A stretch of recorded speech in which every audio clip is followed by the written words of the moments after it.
I'm about to go off like a weapon. Fuel to the top, got a filled up engine. In my thoughts, obsession. I will not stop, no, I'm never second guessing. I got a God complex. Haters love to hate, but I never. So alam naman nating natapos na ang kontrata ng Treasure Boxing Promotion Masayuki Ito kay former 3 World Division Champion Cuadro Alas Angas ng Pinas John Riel Casimero. Ngunit ayon sa balita at usap-usapan ay mukhang bibigyan muli ni Masayuki Ito makatrabaho muli itong si John Riel Casimero. In short, bigyan muli ni Masayuki Ito si John Riel Casimero ng panibagong kontrata. Dahil naniniwala si Masayuki Ito na talagang malakas at magaling na boksingero itong si Cuadro Alas, dahil sa huling laban nito kontra Saul Sanchez ay isang napaka-impresibong panalo ang ginawa niya sa laban niya kontra Saul Sanchez, na kung saan ay talagang tinapos niya lang sa maikling round 1 itong si Saul Sanchez at muntik pa niya itong mabawian ng buhay dahil halos humiwalay na ang ulo nito sa kanyang katawan sa lakas ng suntok ni Cuadro Alas Angas ng Pinas John Riel Casimero. I'm about to go off like a weapon. Fuel to the top, got a filled up engine. In my thoughts, obsession. I will not stop, no, I'm never. Dahil sa pagkapanalo ni John Riel Casimero kontra Saul Sanchez ay talagang nagustuhan ni Masayuki Ito at kumbinsido na wala na talagang makakapantay sa lakas ni John Riel Casimero sa Super Bantamweight Division. Ayon pa kay Masayuki Ito ay hindi alintana sa kanya ang mabash ng gusto ng mga kapwa niya Japanese dahil wala naman daw siyang ginagawang masama. Ang tanging ginagawa niya ay trabaho lang at walang personalan, ngunit ganun pa man ay talagang sobra peren ang tiwala niya at naniniwala si Masayuki Ito na talagang kaya ni John Riel Casimero talunin ang mga top contender ng Super Bantamweight Division na sina Naoya Inoue at Muridjan Akmadalib. Dagdag pa ni Masayuki Ito na talagang iba talaga ang dating at hatid na excitement kapag si Cuadro Alas John Riel Casimero na ang lalaban sa ibabaw ng boxing ring. Kaya matunag na naman ang balita na muling bibigyan ni Masayuki Ito ng Treasure Boxing Promotion ng panibagong laban itong si John Riel Casimero, dahil si John Riel Casimero ay mabinta sa market at sa mga boxing fans. Plano ng Treasure Boxing Promotion makipagsanib sa Saudi promotion na e-promote ang labanan John Riel Casimero vs Muridjan Akmadalib sa susunod na taon. Kaya isang panibagong blessing ito kay former 3 World Division Champion Cuadro Alas Angas ng Pinas John Riel Casimero, kung may kakasa ng Treasure Boxing Promotion at Saudi Promotion ang labanan John Riel Casimero vs Muridjan Akmadalib. Ngunit bago ang labanan John Riel Casimero vs Muridjan Akmadalib ay ating balikan ang naging laban ni Casimero kung saan nasungkit niya at naglagay sa kanya bilang 3 World Division Champion. Is a banger and he is most definitely here thinking and believing that he can defeat this brilliant South African. Well, the obvious tactic is to get inside that beautiful long. Barely doing enough, John. I just think. Well, it's what we said, isn't it? I mean, this is what he did against Mikhail Aloyan when he fought over in Yekaterinburg in Russia last October. Well, obviously, that's better there for Casimero. Doubling up on the jab. Well, I guess he thinks, it's your move to close the gap, not mine. I'm the taller fighter with the longer reach. I want to keep it long. You gotta try and bring it to me.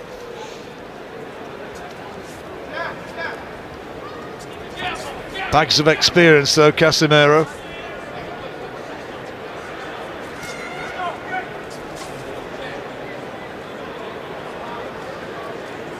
Got a record of 5 wins and 2 defeats in world title fights. Tete 5-1. He's won his last 12 since September 2012.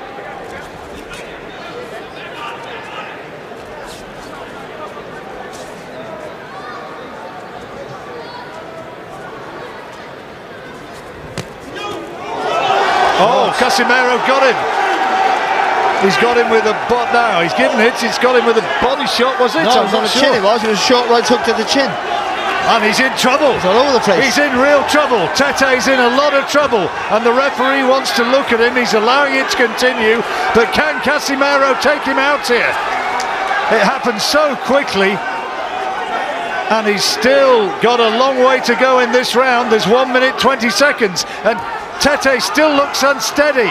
He's got to buy some time here and make Casimero miss. Casimero needs to pick his punches and he can't find the clean shot and he falls down.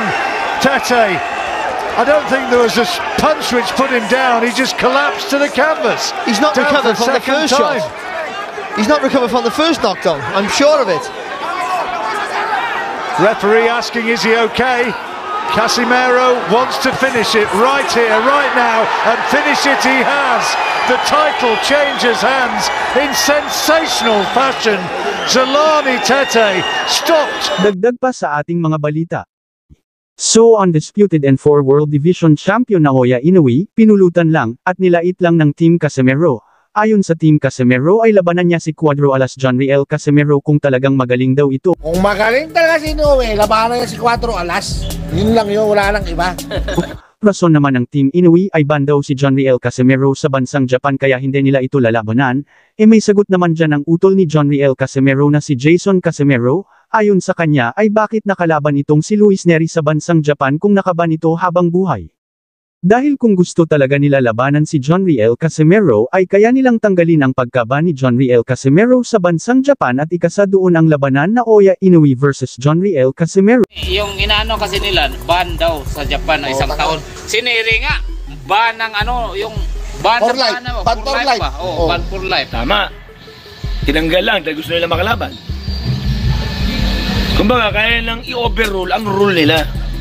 Ay, yeah. Kung magaling ka talaga, labanan mo talaga si Cuadro Alas. Dagdag pa ni Jason Casimero, ang Team Inoue ayaw talaga nilang magkaroon ng maliit na chance manalo sa kanila. Dagdag pa ni Cuadro Alas na ang target talaga ng Team Inoue na makakalaban ay yung mga boksingerong sure win silang manalo. In short, mga boksingerong mahihina ang kanilang target.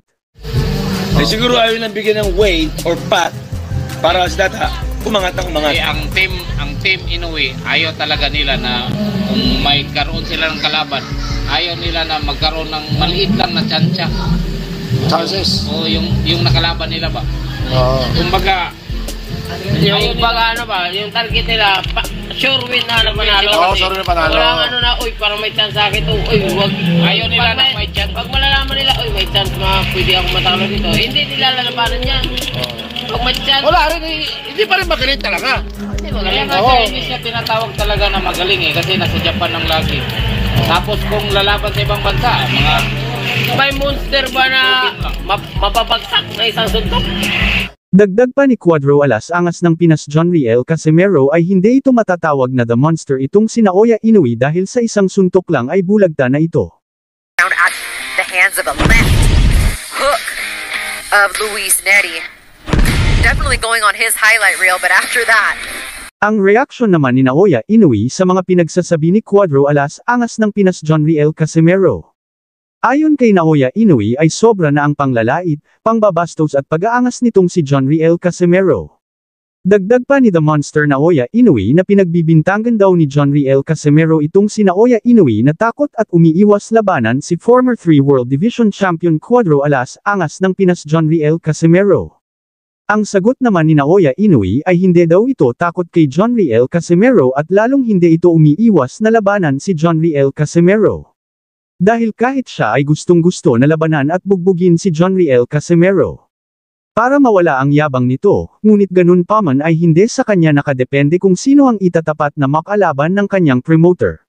In short, nasa promoter ang desisyon kung sino ang makakalaban nito, gustuhin man niya na labanan si Jonriel Casimero kung ayaw naman ng kanyang promoter sa market nito ay wala siyang magagawa.